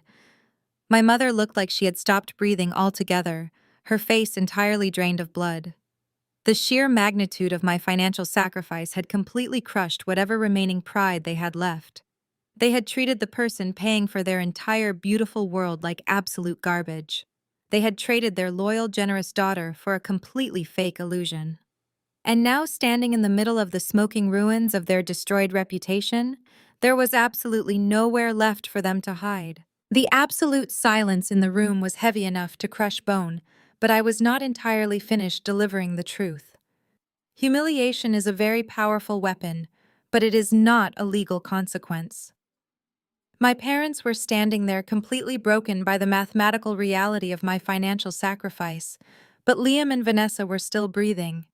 They were still standing in my living room, completely unaware of the massive legal trap that was about to snap shut around their ankles. I turned my attention away from my shattered parents and looked back at my older sister and my cheap brother-in-law. They had stopped screaming at each other and were now watching me with pure, unadulterated dread. They thought the worst part of the evening was over. They thought being exposed as broke frauds was the absolute rock bottom. But I was a forensic auditor, and I never stopped digging until I hit the very foundation of a crime. I reached into the pocket of my jeans one last time and tapped the screen of my smartphone. The certified bank ledgers that had just destroyed my mother's worldview vanished from the massive television screen above the fireplace. The screen flickered for a brief second before projecting a highly complex legal document heavily stamped with official banking seals and notary signatures. A loud collective gasp rippled through the room from the elite investors who instantly recognized the heavy legal formatting of a commercial lending agreement. "You see, Liam," I said, my voice echoing with a cold, mechanical precision. "When you stood on that stage 20 minutes ago and pitched your completely fake commercial real estate fund to these wealthy developers, you made a very critical error. You told them you needed millions of dollars in seed capital, but you also claimed you had massive personal liquidity." I was very curious about how a man with a suspended broker license and a completely destroyed credit score was managing to fund the catered caviar and imported champagne for this highly expensive gala tonight, so I ran a deep forensic background check on your recent financial activities. Liam physically recoiled as if he had been struck in the chest. His face turned the color of wet ash and his hands began to shake violently at his sides. Vanessa looked up at the massive screen, her eyes wide with a new kind of absolute terror. "This document is a commercial hard money loan agreement," I announced, projecting my voice across the living room, so every single seasoned investor could hear the exact details of the crime. According to this legally binding contract processed just 3 weeks ago, Liam and Vanessa secured a $500,000 high-interest cash loan from a private shadow bank in Baltimore. They used the cash from that loan to rent the luxury Porsche, to hire this expensive catering staff, and to create the absolute perfect illusion of extreme wealth for this party tonight. They needed to look rich so they could successfully scam all of you into giving them millions. A low, angry murmur began to build among the wealthy elite standing in the room. The prominent Baltimore developer, who had been the primary target of Liam's pitch, took a very aggressive step forward, his face dark with absolute fury. "But securing a $500,000 cash loan requires massive collateral." I continued, keeping my eyes locked entirely on Liam, and since we have already established that Liam and Vanessa are completely bankrupt, they had absolutely nothing of value to offer the bank. So they decided to use this $3 million estate as their primary collateral. The room went completely still again. The wealthy investors were doing the exact same mental math I had done earlier. They knew it was entirely impossible to mortgage a property you do not legally own. Liam let out a pathetic, choked sound, shaking his head frantically. "No," he whispered, his voice breaking into a completely pathetic whine. "Do not say it, Kiara. Please do not say it out loud. In order to secure the mortgage on a property owned by KSEC Holdings, you needed the legal signature of the primary managing director," I stated, entirely ignoring his pathetic begging. "But since you had absolutely no idea that I was the managing director, you assumed it was just a faceless corporate entity that you could easily manipulate.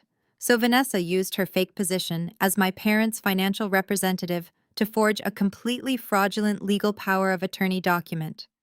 You forged my signature, you forged the corporate seals, and you submitted those forged documents to a federally insured financial institution to steal $500,000. Vanessa collapsed onto her knees on the pristine marble floor.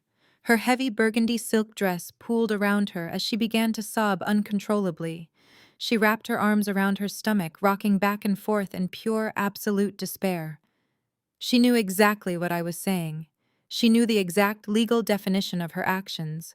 "You did not just lie to your family, Vanessa," I said, walking slowly toward her trembling form. "You committed massive aggravated identity theft. You committed federal bank fraud, and by transferring those stolen funds across state lines to pay for this fake gala, you committed federal wire fraud. You did not just ruin your brand.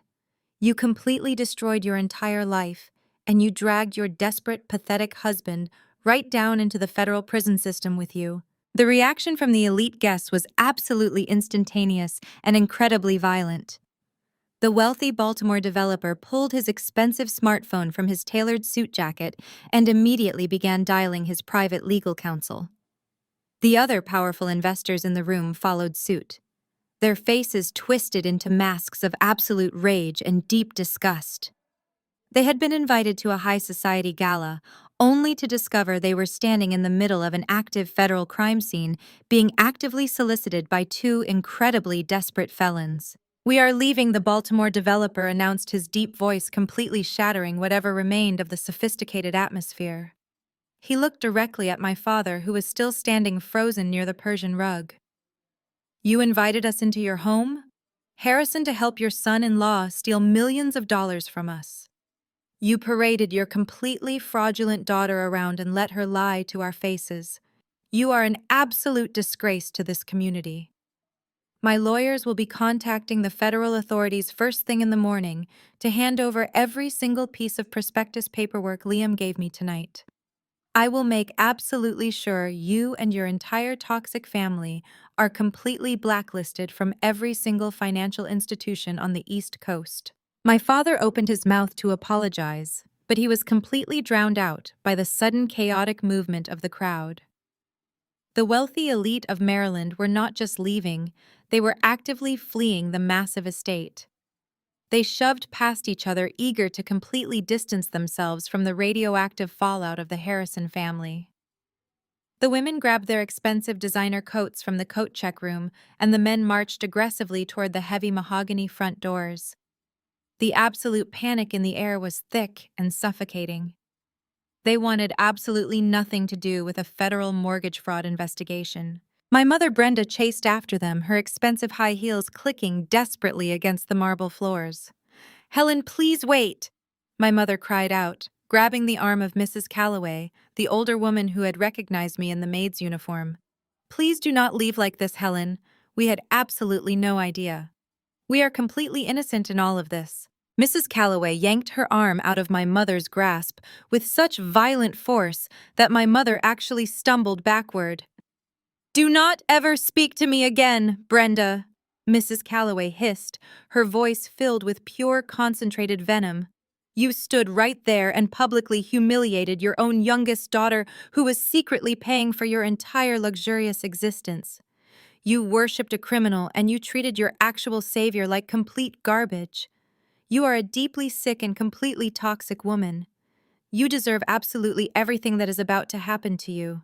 Mrs. Calloway turned her back and marched out the front door, leaving my mother weeping hysterically in the grand entryway. The catering staff, led by the highly stressed manager Sylvia, completely abandoned their posts. They dropped their heavy silver trays of caviar and champagne directly onto the pristine marble floors and rushed out the side doors, completely refusing to be associated with the unfolding disaster. The soft jazz music was completely gone, replaced entirely by the chaotic sounds of luxury vehicles starting up their engines in the driveway and speeding aggressively away from the estate. Within 5 minutes, the massive $3 million mansion was completely empty of all its elite guests. The grand, sophisticated investment gala had officially transformed into a desolate, silent graveyard of ruined reputations and completely destroyed egos. The pristine illusion of the golden child was officially dead, and the heavy, crushing weight of federal prison was actively hovering right above her head. I stood in the absolute center of the living room, entirely untouched by the massive destruction I had just unleashed. I was perfectly calm watching my toxic family drown in the massive tidal wave of their own pathetic greed. But the night was still not completely over. I had one final document left in my pocket, and it was time to absolutely finish the job. The absolute silence in the massive living room was only broken by the sound of my sister weeping and the soft dripping of spilled champagne falling from a nearby table onto the expensive Persian rug. The party was an absolute disaster zone. Half-eaten crab cakes were scattered across the floor, dropped by the catering staff as they frantically fled the house. Abandoned crystal flutes sat half empty on every available surface, reflecting the bright light of the chandeliers. My mother Brenda was still kneeling in the grand entryway, her face buried in her hands, crying hysterically over the total loss of her pristine social standing. My father Harrison had not moved an inch. He was staring blankly at the wall, a completely broken man who had just watched his entire kingdom burn to the ground. Liam was hyperventilating near the fireplace, clutching his chest as the terrifying reality of federal prison began to squeeze the oxygen out of his lungs. I did not feel a single ounce of pity for any of them. I simply stepped over the discarded white catering apron and walked deliberately across the room, pushing through the heavy, swinging doors into the kitchen. The stainless steel industrial kitchen was completely abandoned. I walked past the massive preparation islands and opened the door to the walk-in pantry. Sitting quietly on the bottom shelf, hidden away from the catering staff, was the single luxury item I had brought with me from Silicon Valley. I reached down and picked up my genuine black matte Crocodile Hermes Birkin bag. The expensive leather felt incredibly familiar and deeply comforting under my fingertips. It was the absolute perfect symbol of the immense wealth and power I actually possessed. I walked back out of the kitchen and pushed through the swinging doors, stepping back into the ruined living room. The stark contrast of the incredibly rare $50,000 designer handbag resting against my faded denim jeans and cheap gray hoodie made Liam look up from his panic attack. His red-rimmed eyes widened slightly as his completely destroyed real estate broker brain correctly identified the massive value of the bag hanging effortlessly from my arm. He finally understood just how incredibly out of his league he truly was. I walked directly to the center of the living room and stopped right in front of the massive glass coffee table.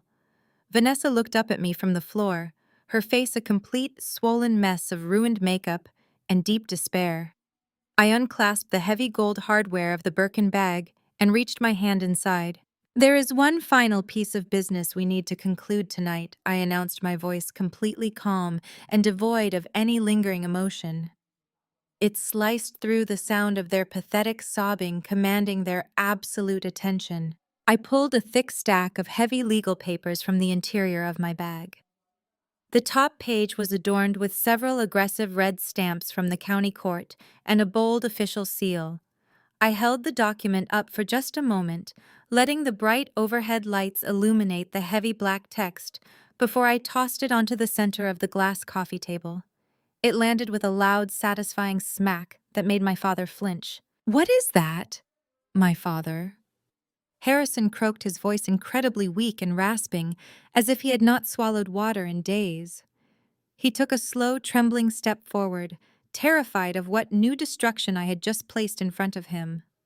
"That is an official court-ordered eviction notice," I stated, keeping my posture perfectly straight and my gaze completely unyielding.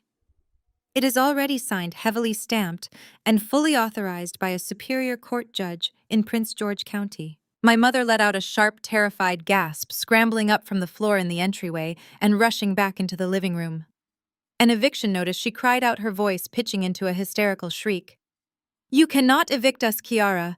This is our home. We have lived here for 3 years. You cannot just throw your own parents out onto the street.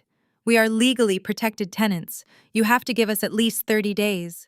You would have 30 days if you were legitimate tenants in good legal standing," I corrected her smoothly, my tone dripping with absolute icy precision.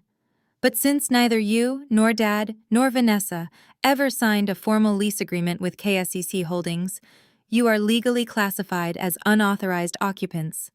And more importantly, the local housing statutes completely waive any standard 30-day grace period when the unauthorized occupants are actively engaged in massive criminal activity on the primary premises." I pointed a finger directly at Vanessa and Liam, who were both shaking violently.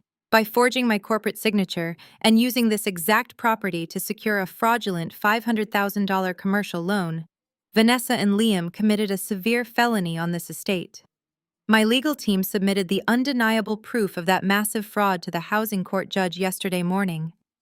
The judge immediately granted a completely expedited emergency eviction to protect the massive assets of my holding company." I looked around the room, making eye contact with every single member of my toxic family, locking them into the absolute terrifying reality of their situation. "You do not have 30 days, I announced, my voice echoing with total, unquestionable authority. "You have exactly 24 hours. Vanessa let out another blood-curdling scream, burying her face into her hands. "24 hours. My father whispered, his legs giving out completely as he collapsed onto an expensive velvet sofa. "Where are we supposed to go? How are we supposed to pack an entire massive house in a single day?" "You do not need to pack the house, Dad," I replied, completely ignoring his pathetic pleading. "Because you do not own a single piece of furniture in this house. Every single luxury item in this estate, the custom velvet sofas, the expensive Persian rugs, the massive televisions, the imported dining tables, and the modern art hanging on the walls was completely purchased by my corporate trust. The only things you are legally allowed to remove from this property are your personal clothing and your basic toiletries. Everything else stays exactly where it is." My mother began to hyperventilate, clutching at her chest as she looked wildly around the beautiful room. She was looking at the luxurious life she had aggressively flaunted to her country club friends, realizing she was about to leave it with absolutely nothing but a suitcase full of clothes. "You are leaving us with nothing," she sobbed violently, tears streaming down her face. "We have no money. We have nowhere to go.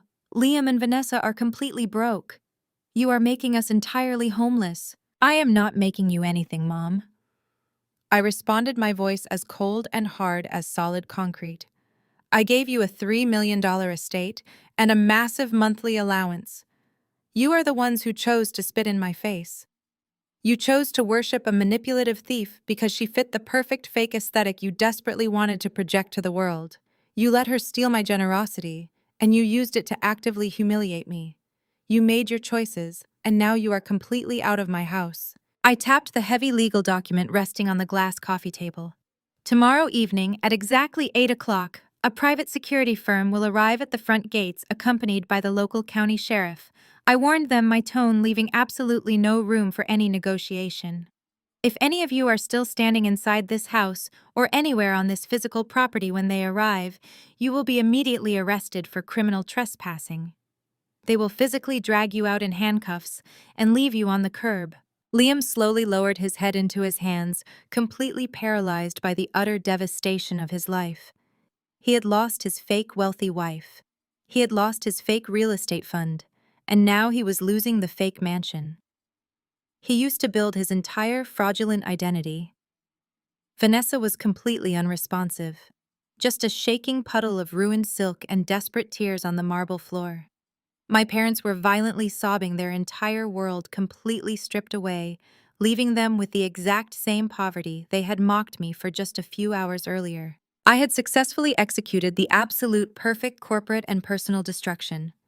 The heavy, suffocating burden I had been carrying for my entire adult life was finally lifted off my shoulders.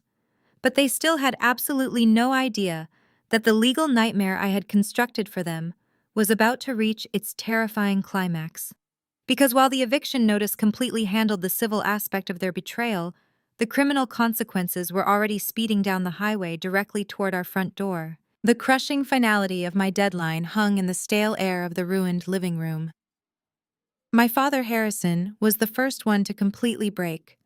The arrogant patriarch who had spent my entire childhood telling me I was not smart enough or driven enough slowly slid off the expensive velvet sofa. His knees hit the pristine marble floor with a heavy, pathetic thud. He did not even try to maintain his dignity. He crawled forward across the Persian rug, his hands reaching out toward my scuffed sneakers. "Kiara, please," my father wept, his broad shoulders shaking violently. "You cannot do this to us. We are your parents. We gave you life. You cannot just throw your own flesh and blood out onto the street like discarded trash." My mother, Brenda, immediately followed his lead. The woman who had proudly shoved a $50 bill into my chest just hours earlier now threw herself onto the floor right next to my father.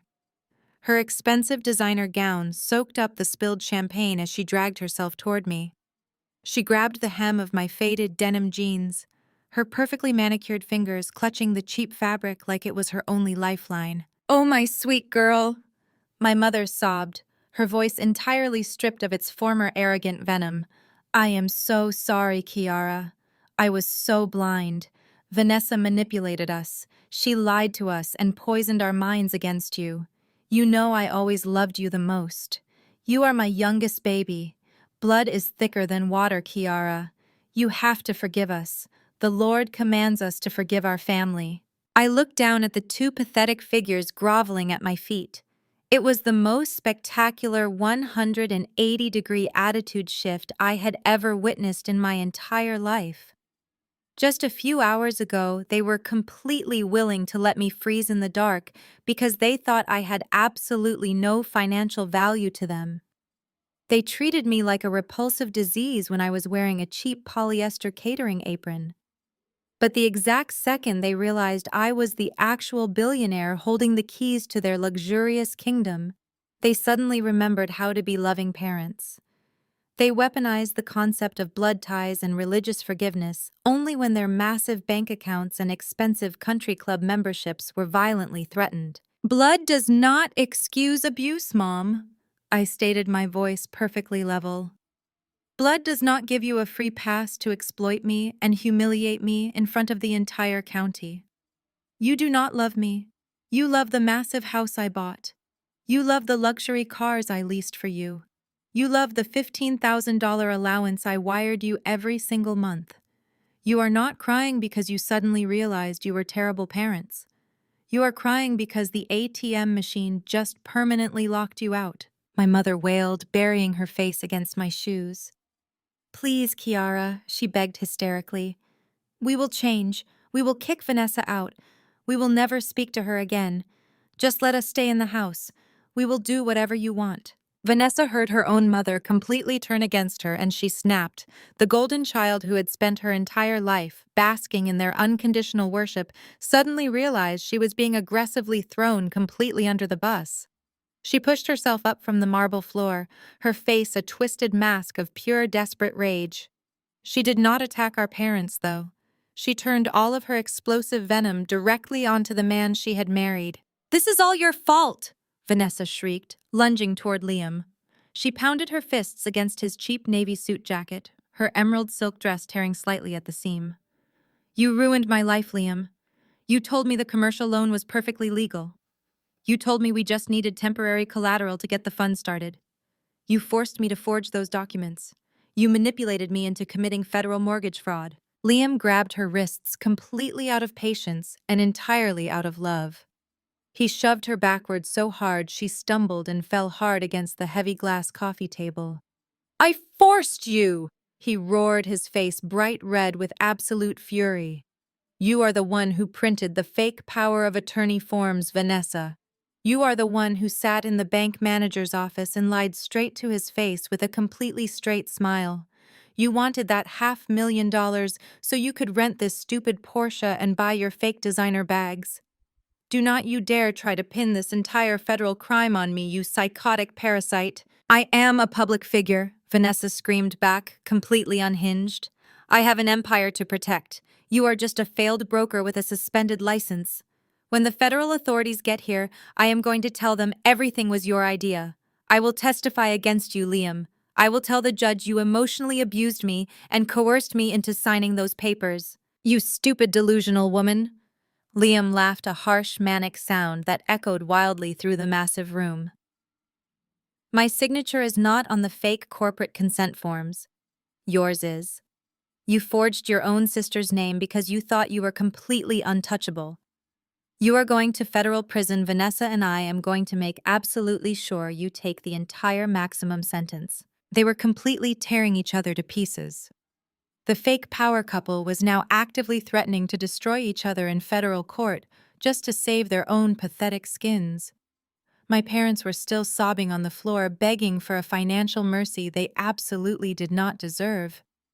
The pristine $3 million estate had become a massive, toxic cage, and they were all violently turning on each other like starving animals.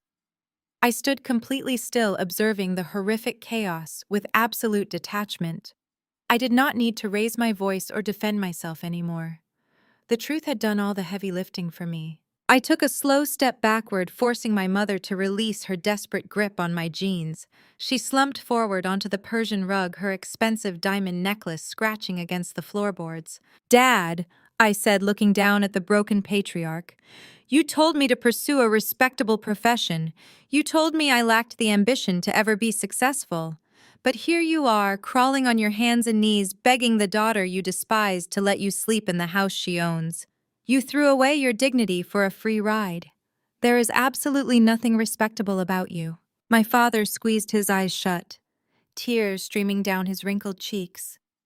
I was wrong, Kiara. He choked out, his voice barely a whisper. I was a foolish old man. I was blinded by vanity. Give me a chance to make it right. Let me be the father you always deserved.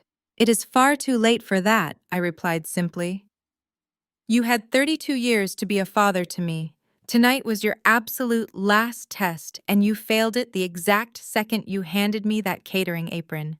You made your bed, and now you are going to sleep in it. But you will definitely not be sleeping in it here. Vanessa was still screaming at Liam, threatening to call her massive internet following to destroy his reputation. Liam was shouting back, calling her a complete fraud and a federal felon. The noise in the living room was deafening, but to me it sounded exactly like absolute silence. The toxic chains that had bound me to this family for my entire life were finally permanently severed. My mother reached out again, her manicured fingers clawing desperately at the air, trying to grab the fabric of my jeans one last time. I calmly stepped back and coldly brushed her hands away. I did not want her toxic touch anywhere near me. I reached down to the floor where the crumpled $50 bill was resting near the discarded white apron. I picked it up, smoothing the wrinkled green paper between my fingers. I looked down at my weeping parents and my screaming sister. This morning you told me this house could not carry another burden, I said, my voice slicing through their pathetic noise. You handed me this exact $50 bill and told me to go find a cheap motel so I would not drag this family down. I let the bill slip from my fingers. It fluttered slowly through the heavy air, landing directly on the pristine marble floor right in front of my mother's face. Use this to find a motel, I told them, staring directly into their terrified eyes. Because as of this exact moment you are officially the burdens. My mother stared at the $50 bill as if it were a poisonous snake.